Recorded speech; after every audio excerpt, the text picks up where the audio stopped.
Welcome to Money 911, the show where we empower you to create health, wealth, and peace of mind while building a legacy of love and purpose. Today's guest has a message that goes beyond the here and now, touching on the eternal truths that can transform the way we live today. He's John Burke, a New York Times best-selling author, visionary, and leading voice on the intersection of faith, science, and the afterlife. His groundbreaking books, Imagine Heaven and Imagine the God of Heaven, have been translated into 30 languages, inspiring millions to rethink what awaits us after this life. As a founder of Gateway Community Church and the host of the new Imagine Heaven podcast, John has spent decades bringing hope and clarity to audiences worldwide, from spiritual seekers to leaders striving for deeper purpose. John, it's an honor to have you here. I can't wait to explore the exhilarating truths of heaven can inspire us to live our most meaningful lives here today. Welcome to Money 911.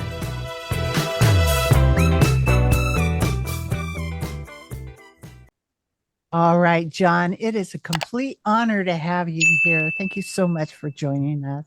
Oh, it's my honor, Kris. Great to be with you. We've had such a wonderful conversation. I should have taped everything before. I know. But this is so inspiring to me. And I think the essence of it came, in a short form for me was I'm the period of my family. So when my family member made their transition, it pushed me into massive grief. And even though I believe in the Lord and everlasting life, and it still didn't get the grief away and caused me to just get deeper and reach out more. And then I landed on near-death experiences, which I've had some shared death experiences. So a lot of wisdom came through. I got to listen to you, John. You have dedicated your life to helping people imagine heaven and understand the relevant, how it relates to earth.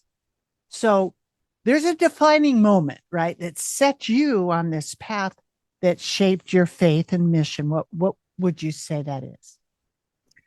Well, yeah, I mean, it goes all the way back actually to when my dad was dying of cancer. I was agnostic, so I didn't have any faith. I studied engineering. I worked as an engineer, so that's the way my mind works. It's very analytical, very questioning, skeptical. I just kind of like, well, how do you know? And, how's that fit? And so I was always asking questions and I didn't get many answers, growing up. And so I just was like, well, I hear this stuff about Jesus, the Son of God, but it's probably legend. He's probably a good man, good teacher. God, who knows? There's just no evidence. Maybe not. And so I just kind of was going on about my life. When my dad was dying of cancer, someone gave him the very first research that coined the term near-death experience. And for your listeners who maybe don't know what that is, it's when people clinically die, like literally their heart stops beating, no brain waves, might be a heart attack or a car accident or something else, but they are, for all intents and purposes for us, dead. Yet they're resuscitated. Modern medicine, or sometimes, I have people who I've interviewed who have hospital records that they had no heartbeat for an hour and 45 minutes. So that's even beyond, resuscitation. But the doctors were working on them still. They came back, and they come back talking about how they didn't feel dead. They felt more alive than they'd ever felt before, in a place more real than this has ever felt. And many times in the presence of this God of light, who is love, that our word love doesn't even do it justice. And they never want to leave. They never want to leave this God's presence. Right. So I'm reading this book that I see on my dad's bedside table, again, as a skeptic, agnostic. And I'm like, what is this? And I couldn't put it down. I read the whole thing in one night. And at the end of it, I said, oh my gosh, this might be the evidence I've been looking for. So that opened my mind to consider, you know, Yeah. faith and God. And so many of them were talking about this God of light and love, and even Jesus, that I started reading the Bible and studying it. And that's how I ended up coming to faith.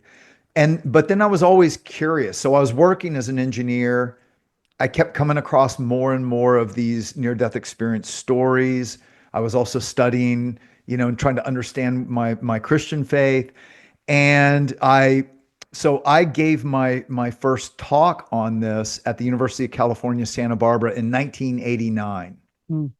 So that's how long I've been at this. Yeah. So for about 35 years, I've studied close to 1,500 near-death experiences, and I've now interviewed people all over the world. So every continent, every religious background, and in 2015, I wrote the book Imagine Heaven. And what I was trying to show is I ended up, the way my engineering mind worked, I would hear commonalities like, oh, I heard that person say that, and that person said it. And then, oh, and this is where it is. I'd find it in the Bible. This is where it is in the Bible. And so I mapped out about 40 of them. And so Imagine Heaven is taking you on this kind of experiential journey of what these people are commonly saying, this experience, not of death. And that's an important thing, because I know you talk about end of life issues, but nobody talks about death. They talk about life. So it's life to life. And so it's really mapping this journey into the next life and what that's like. That, Um, yeah. yeah. The impact, heaven's impact on earthly decisions with that realization would change a lot of decisions that I think we all make. I know it does me when like feel like I'm living a life review live. So nowadays, when I might get on that phone and get irritated with technical support, right, I get a little more patient because I'm seeing how obnoxious I get with somebody or how rude, and Yeah. makes me step back. But so that point of view, the science, because you've studied so many and you could see the pattern, you have that kind of brain that right, that Yeah. really has put that together in clarity, right? Yeah. And you're right. I mean, it was life changing for me. This whole journey, over the last, 40 plus years has been incredible. And, that's what led me to eventually leave engineering. And my wife and I started a church for skeptics and for people like me. And turns out there are a lot of us. and, Hello. and we led that church here in Austin for 26 years, and then I passed the leadership from that, and now I'm really focused on writing and speaking and helping people understand really the reality of life in light of the life to come, Right. and how it, just like you said, it really changes everything. It changes how we love. It changes how we suffer. It gives new purpose even to the difficulties of life. It changes how we use our gifts, how we, just like you said, because there's so many of these lessons that you see. And what I found is, I mean, it's all what God has revealed for throughout history, that Hmm. every little act of kindness really does matter, that loving God and loving people is what matters most. Right. It's very simple on one hand, but just like you said, it's like in those moments of life is going like, oh yeah, okay. Yeah, and it really does it to me in the conversation and being able to speak freely about all these things now. It allows people to find some hope in some hard times because I'm a dear friend of mine just lost their brother, or I mean, Mm-hmm. and boom, not expected. And that's kind of the harder one. But Mm-hmm. whatever, whatever the challenge is, that now that we're having this conversation, it allows us to have that hope in the hard times. And the hope of heaven, right, provides strength and so it's giving the new perspective during life's most difficult seasons. Absolutely. It doesn't take away the grief, No. like you said. Yeah. And I interviewed a medical doctor. Her name is Dr. Mary Neal, and she actually, her kayak was pinned under a waterfall. She went over a waterfall and got lodged under boulders, Yeah.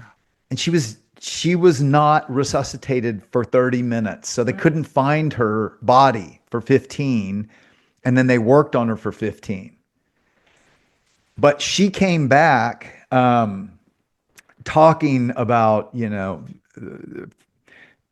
that the life to come is home. It is life. Yeah. And I like to tell people that, like, we kind of think it's going to be this wispy spiritual. We hear the word spiritual and we think wispy and, intangible and maybe boring, or, I don't want to do anything forever, right? And it's such a misnomer. Yeah. And what I like to say is, after, interviewing so many of these people, everything we love about this life is what's to come without all the crap.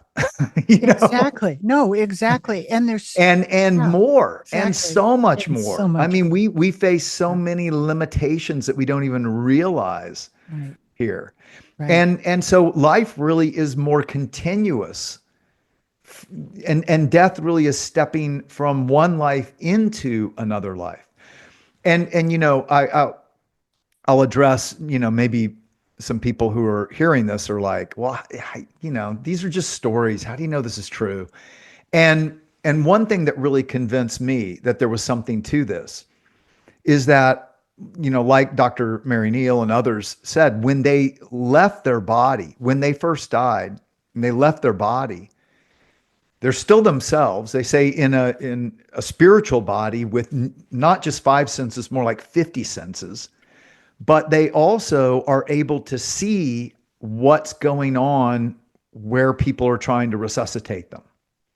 So Dr. Neal was watching them resuscitating her on the bank of the river, while also having this welcoming committee of people who had come to welcome her and celebrate her, and they're dancing and hugging, and it's this great reunion. And so she's like experiencing these two worlds simultaneously. Right. And what I like to point out is, imagine if we're living this three dimension, we're bound by three dimensions of space, one dimension of time, right? Right. That's our experience of life. But imagine if we were living this life on a flat black and white painting in your room. Okay. So we only have two dimensions, up and down and side to side. We don't even have in or out. We don't have that dimension at all. So if you imagine, death is separation. So imagine at death, then your two-dimensional self peels off that flat black and white painting, and now you come out into this three-dimensional world that was all around you, but you had no conception of it. And you can even look back and see what's happening in the flat black and white painting world. And then when you're pressed back in, when you're resuscitated, now you have to describe three dimensions of color in two-dimensional black and white terms. Exactly. And that's exactly what near-death experiencers say it's like, that it is an experience of moving into extra-dimensional realities in both space, but also in time. So they say time doesn't work the same on the other side. Some say there was no time, but others say, no, there was time, but there was all the time you ever needed. And interestingly, one of Jesus' disciples, Peter, in 2 Peter 3:8 in the New Testament says, to the Lord, a day is like 1,000 years, and 1,000 years is like a day. And that's exactly what near-death experiencers say it's like. And I talk about how two-dimensional time would do that, that every moment on our timeline, you would have another timeline where you could experience that moment for all the time you need it. And it would have that experience. So these people, though, initially are above their body watching the resuscitation. And then when they are resuscitated, they can report and make observations of what was going on in the room of the resuscitation or where the accident was happening that can later be verified. Right. Right. That's huge because that means this is not just happening in the brain. This is not just a hallucination. This is not drug induced. It's not just chemicals flooding your brain because it's grounded in our reality. Exactly. Exactly. And I haven't studied like you have. I mean, I maybe listened 50 to 100, maybe different indie stories and this similarity Hmm. and the connection where they literally scientifically had it all. I had Dr. Eben Alexander on there. He was a pretty verified Yeah. NDE. Hmm. And I write it, about him in my first book in Imagine Heaven. right. Yeah. And it's undeniable because if you're into science, there's facts, so you really can't believe in God or whatever. There's these stepping stones. I think it's just a gift right now to develop people's faith because it does take, you know, an element of that. But Well, then yeah. there's scientific. Here's the facts. Oh, there's Um, so much evidence. I there's mean, people, so much. yeah. So I've studied, Yeah. thousands of near-death experiences, but there are millions out there. So in Yeah. 2019, the European Academy of Neurology did a study, reported on a study across 35 countries and found that 5% of the population at the point of clinical death had had a near-death experience. Right. That's Right. millions of people. And like I said, I've interviewed people all over the globe. And what's fascinating is their accounts, they coincide. Now, not always the way they interpret. So they report consistent things, but they may interpret those things in their own worldview. So what I'm trying to show is, but when you look at what they're commonly reporting, that gives a cohesive picture that actually aligns, like I said, with what the Bible's been telling us for thousands of years. Exactly, exactly. And it's the languaging that has separated us due to where we landed on Earth and the conceptions. But the the similarity, I think what strikes me a lot of the ones that I listen to, and nothing like what you've done, thousands, but just that most people, I'd say, what is it, 95% of the people are like, you know, whoever it is, Jesus or God or your grandmother says, okay, it's time to go back. You're not done. Most people are like, oh, Exactly. I don't And want in to go fact, back. This it's is it's it's heaven. one of the I'm it's one of home. the things that I love the most is that of how many people in God's presence argue with him. Hello. Well, Yep. but here's why I love that. Because what they say is that, you don't realize it, but God is your best friend. There That's is it. no one else, even if you don't believe in him yet, Yeah. there's no one else who has been with you through it all, knows you and loves you like more than we love our own children, because we were all created to be his children. That's Right. why we were created for love Yeah.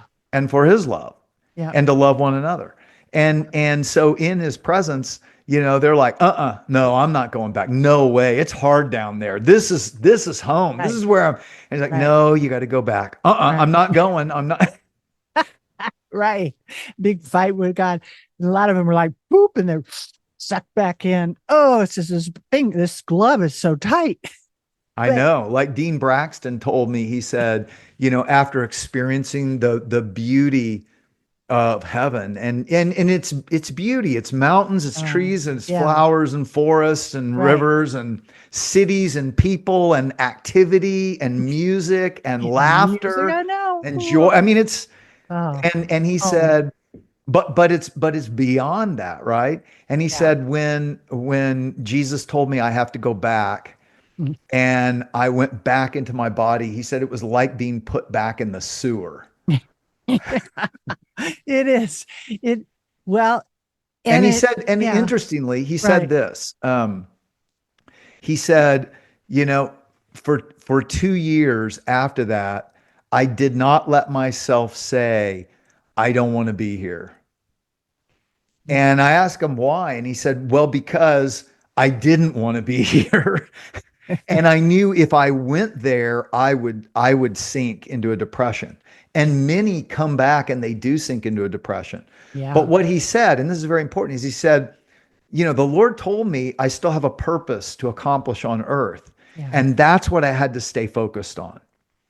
And that's true of all of us. If That's, we're here for a purpose. that's right. And, even in what I know, you help people think through and do, it's like until the very end, we've been given all these resources and gifts and time. Time's a resource, relationships are a resource, money is a resource, our stuff, all of it to be a blessing. That's right. I mean, it's a blessing for us and to be grateful, but also to be a blessing to others. Absolutely. That, And that is it is. such a lesson of near-death experiences. Let me tell you, Yeah. one guy who has become a good friend, Jim Woodford. He's a commercial airline pilot, and he's Canadian, and he's also a smart businessman. So he had started several multi-million-dollar businesses. Uh, Very wealthy. He had his own airplane, a yacht, a horse farm because he loved horses, and 19 British sports cars in the garage on the horse farm. And he told me, and John, none of it mattered the day I died. Mm. So It's all perspective, right? it But is. here's the other thing. So Jim had never prayed a day in his life. And his wife was a believer and was praying for him, but he never had. He gets Guillain-Barré disease, which is a very painful disease, and he got addicted to opioids. Mm. And he's in his truck and looking out at the sunset out on his farm because he had to do something, and he takes too many. And he realizes, he said, John, you know when you're dying. And he said, suddenly I had this epiphany. I've never thanked God for the life I thought was my own making. Mm. Wow. And he said to me now, I know that was God putting that thought into me. And as his head was hitting the steering wheel, literally as he was taking his last breath, he cried out, God, forgive me. Mm. And I joke with him, he's a funny guy. I joke with him, Jim, I think you beat the thief on the cross for last minute. And he said, that's exactly who I Yeah. identify with. If Yeah. you Yeah. remember the thief True. on the cross next to Jesus, who Right. last minute said, remember me. And Jesus said, you'll be with me today in paradise, Yeah. which You're, shows the heart of God, yeah. so what was cool. So Jim, same thing, all the commonalities, he leaves his body. Now remember, he was an agnostic. He didn't believe any of this stuff. Yeah. He first sees where he was headed. So he sees the reality of hell too. And then he's rescued and brought by angels into this beautiful landscape that he describes as like we would see on Earth, but the colors were far beyond our color spectrum. And another commercial airline pilot, interestingly, who died in an airline crash in Los Angeles, and he was the only one that came back. And he described it. He said, we have shades of color. So we have green and then we have blue. But now imagine instead of blue, you have 1,000 shades of blue and you can see them all. He said, imagine what that would look like. Everything is just alive with color and life. Yeah. And so Jim, he has this incredible experience, and what he sees is how good God is, because even though he said, I deserve nothing from God, God shows him all these things. Like when the angels first rescue him, he smells tapioca.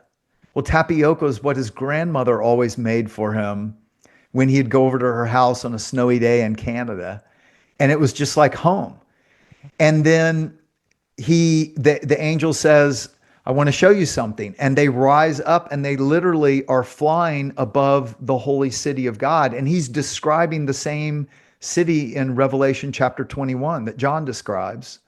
Again, never read the Bible, an agnostic, and he's describing it. And I interviewed a Hindu manufacturing engineer who described the exact same city when this brilliant God of light takes him to look over it.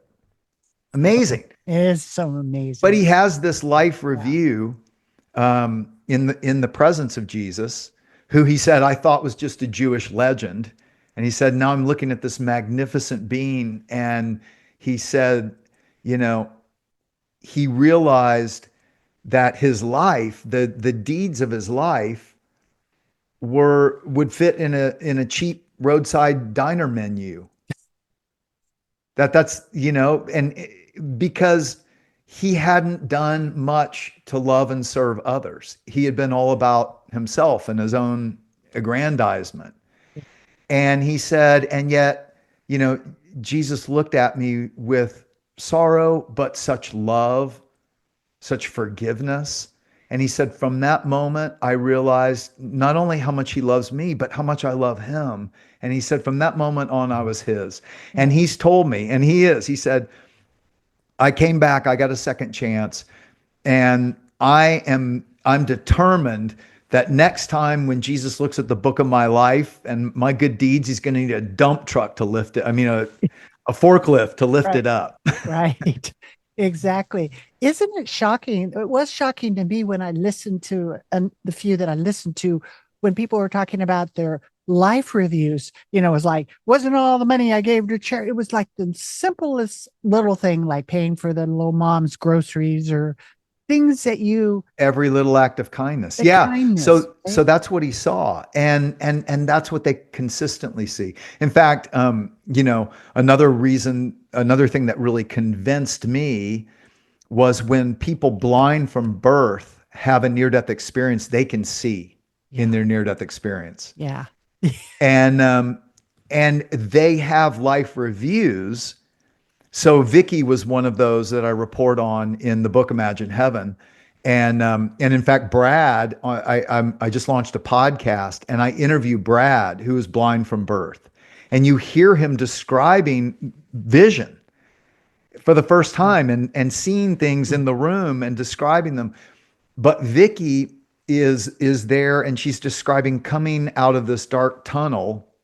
She said there was I guess they were colors, but I had no words for them. So all I can do is describe as different brightnesses.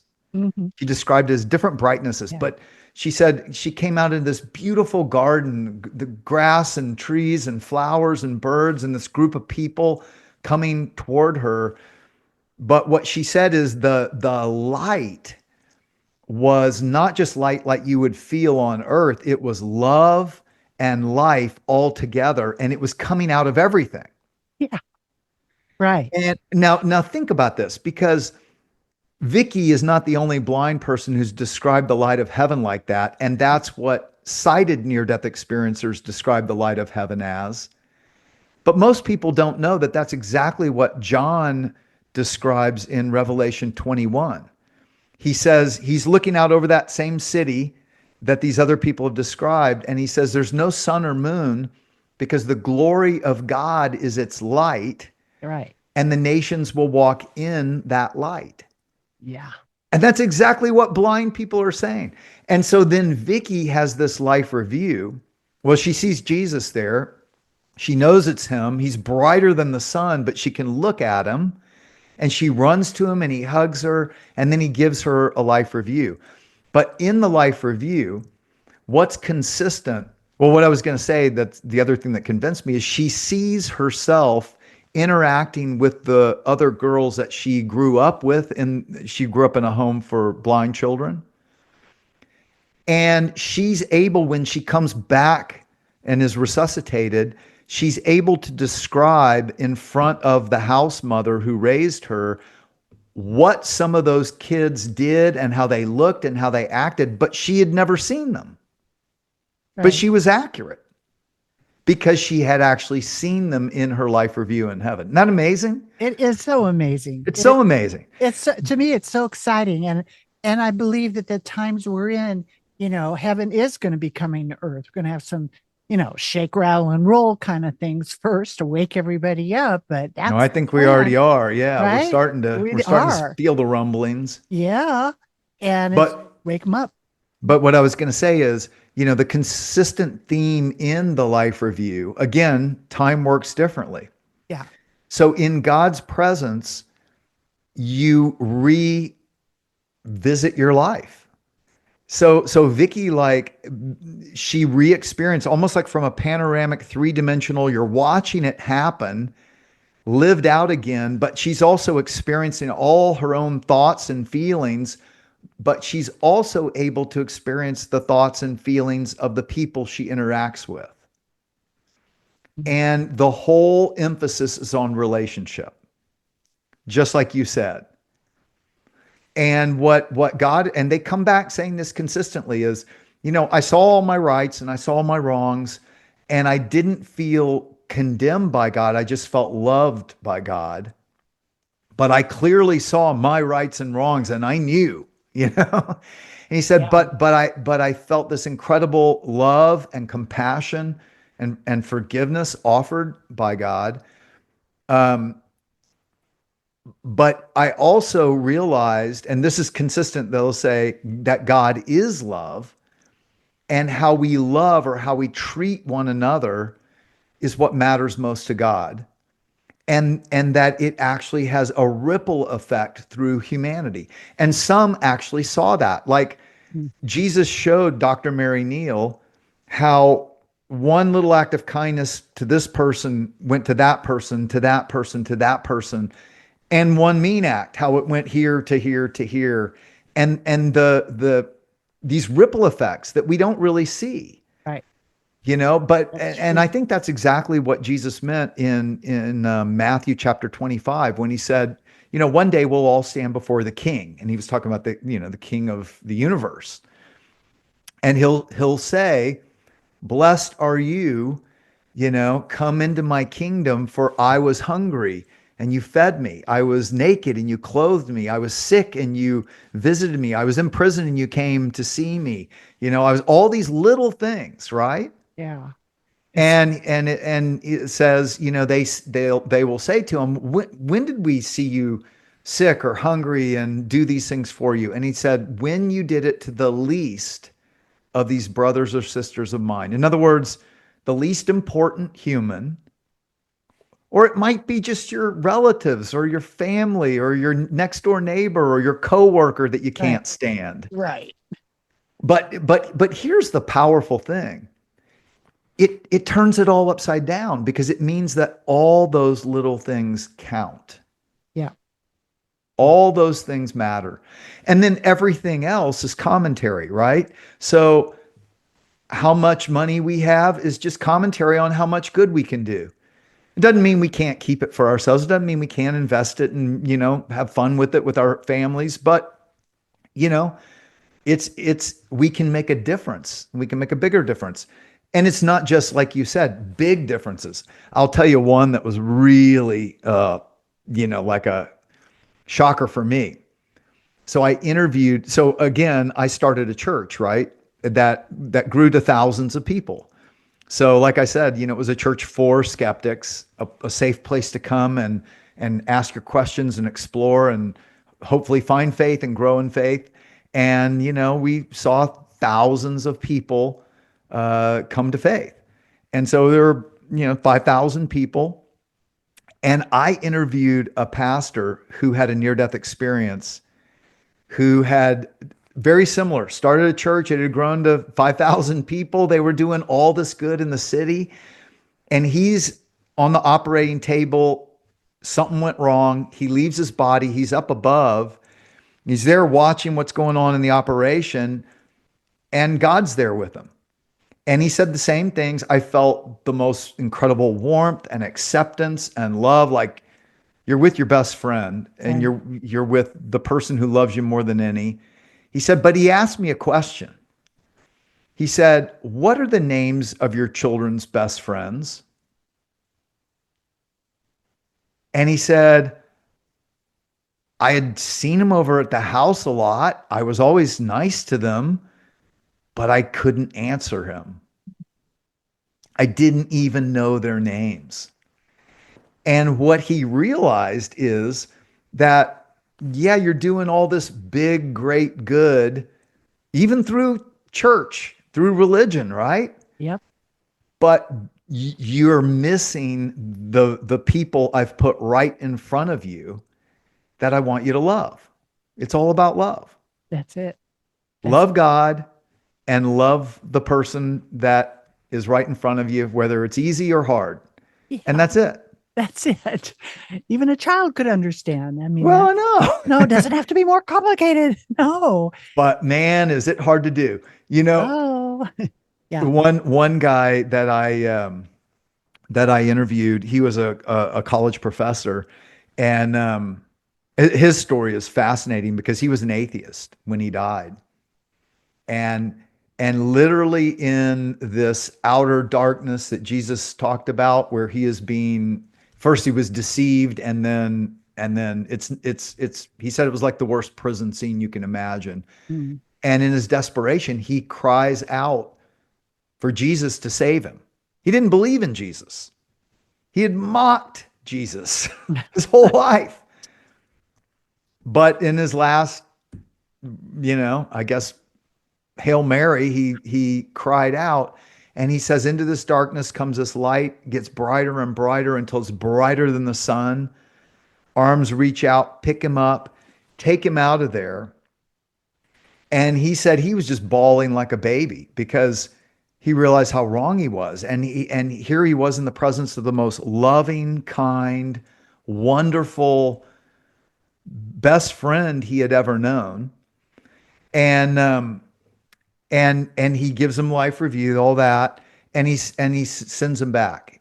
He says, "It's not your time yet, and I have more for you to do on earth." And he asked Jesus. He said, "Okay, I'm a famous artist. Let me make a cathedral for you. I'll." And Jesus is like, "No, don't do that." And he said, "Why? There are lots." I mean, he died on a tour of all the cathedrals and art museums of Europe, right? Because he was a tenured professor of art. And Jesus said, "What I want you to do is to love the person that you're with. Love them and love your family." And Howard was like, "Okay, yeah, but what do you want me to do?" And he's like, "No, that's it. I want you to love the person you're with." And Howard said to me, he said, that's what I've been trying to do. But I wish he had told me to build a nuclear powered rocket because it would have been easier." Right. Right. The simple That's a thing. very interesting That's commentary, isn't it? that so is. And it because we've made everything so complicated, Yeah, actually. And I think it's like having a heavenly legacy. So you're taught, and this brings heaven to earth. It brings it down into how we can be this way here and hmm, be living. That because I don't have children. They're all my children. So I'm living my legacy and creating a living legacy, whether there's something to leave behind or I'm being more conscious of what I'm leaving behind with each person that I run into. absolutely. That's the living legacy. And Yeah. this is so fun. I mean, we could go on. I mean, we'll have to do a follow up one because there's so many, you know, faith and financial wellness was another topic I wanted to wrap into. And, Oh yeah. right, Well, and we are called to be good stewards of what we've been entrusted, right? right. And, Absolutely. and how And many, I shared with you, my own journey yeah, before the show that yeah, and we always have to, keep it in perspective, but be wise. We have to live in this world. Here's an interesting thing, and maybe if I come on again sometime, we can talk more about this. But okay, I've thought a lot about it because there is a tension, right? Because love is what matters most. To love God, this is what Moses said 3,500 years ago. Jesus reiterated it. Love God with all your heart. That's first. And love your neighbor as much as you love yourself. That's second, but you can't separate the two, Jesus said, mm, you know? yeah, But we still have to live in this life. And and sometimes that creates a tension and it creates a lot of questions and sometimes conundrums, right, Um, but one of the things I realized or started thinking about is like, you know, the currency of earth is money. yeah, It is. And it's not bad, it's neutral. It's how you use it. exactly. Money and material things, they're not It's, good or bad, they're neutral. It's how you use them. It's exactly, whether they possess you or you possess them with open hands and then can do with them, you know, what you want as an act of love to God and to other people, including right, yourself, right, right? right. Um, but the currency of heaven is love. Mm-hmm, right. Now stop and think about that. Because what that means is, Jesus was serious, I think, when he said, use your worldly resources to store up treasures for yourself. And I think he wasn't being metaphorical. So, how we use all we have to love and care about others actually is creating resources, just like money, but love is currency. Right. So money gets things done, right? Mm-hmm. I can't seem to keep my house up. It falls apart continually. I need money to keep it up, right? Right. Right. But the way things work in heaven is by love. And we are building capacity in this life, I think, even to experience more of that in the life to come. That's right. Absolutely. And that would be really a great topic because it's the currency, because money is energy. It's, obviously not a It piece is. of paper. It's just paper now, right? There's Yeah. not even gold behind it. So, and that flow or that currency, when you're connected with a spirit, connected to God, then that flow, then, heaven can come to earth Oh, and yeah. then that cycle can start. And I know when I'm in who I really am, I mean, we're supposed to be one with when I'm really, and I don't stay there, but when I'm in that space that I'm supposed to be at, that I just think it and it manifests because I'm because it's for the kingdom, it's for love. And Mhm. and we're all supposed to be like that. We're supposed to be connected to that divine currency and the flow of love. Yeah. And and and that's really all it is. Yeah, all there is love. But then it's how it is inside of us and how we manifest is our dance here. And then we get to Yeah. connect with each other and pollinate, right? And you say Yeah. something that revelates inside of me and back and forth. And the other thing that you said earlier about the ripples, about, that old ancient saying when you put the pebble and how the ripples go out in the still pond, right? And affect everything. That really is true. And Well, it is. all of it is really true. All those things are happening. Yeah. And there is no In time and uh, space. in my second book, Imagine the God of Heaven, this woman I interviewed, Erica, she's a nurse. She had a near-death experience. She's in God's presence, and he's giving her these lessons. And one of them, she said, first he shows me all these gifts, kind of like gifts you would see in boxes, but it was infinite. And he said to her, I gave Erica, when you were born, I gave you the gift of patience and beauty. Mm. And she argued with him. She said, oh, no, Lord, not beauty. Because I wouldn't have been so teased. And he said, no, Erica, I gave you the gift of patience and I gave you the gift of beauty. And he said, and I would give anyone many, many more gifts. I give everyone gifts, but I would give them many more if they ask. And then he takes a rock, a giant rock, and she sees a pond, but like the size of the ocean down below. Yeah. This is like a vision, I guess. Right. And the rock drops. He releases it, and it drops. And as it's falling, he said, Erica, you are the rock, and the water is humanity. And she sees it hit, and one ripple goes out, just one, goes out through humanity. Wow. And he said, the way you use the gifts I give you impacts humanity, either for good or for bad. That's it right there. That is right there. That's our inheritance. That is the gold. That's the value of his love. And yeah. John. And the thing that's great is, it's never too late. It doesn't matter how old or how young, as long as we're here for a purpose. Right. And we can all fulfill it. Right. And it's simpler than you think. Yeah, exactly. Exactly. Well, we're just like skimming over the top. I'm like, boom, we're already at the end here.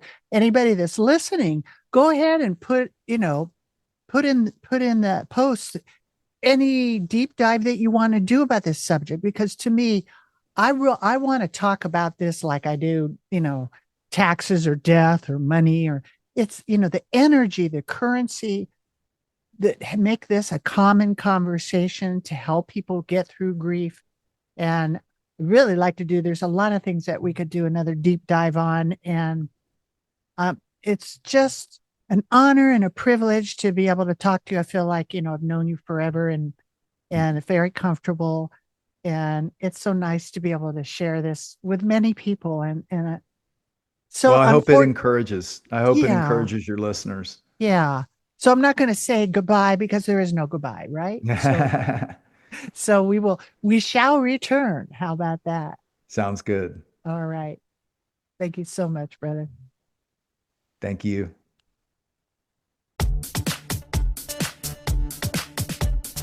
John, your insights today have been nothing short of transformational.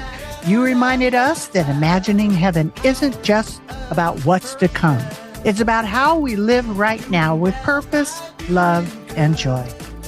To our listeners, I encourage you to explore John's books, Imagine Heaven and Imagine the God of Heaven, and subscribe to his Imagine Heaven podcast for even more wisdom and inspiration. These resources are powerful tools to help you reimagine your life and legacy with an eternal perspective. As we close, remember, the choices you make today ripple into eternity. Let's live intentionally, align our actions with our values, and build lives that reflect the love, peace, and hope we all long for. Thank you, John, for joining us and sharing your incredible message. And to all of you, thank you for listening. This is Money 911 with Kris Miller, reminding you to live your healthiest, happiest, and most inspired life. See you next time.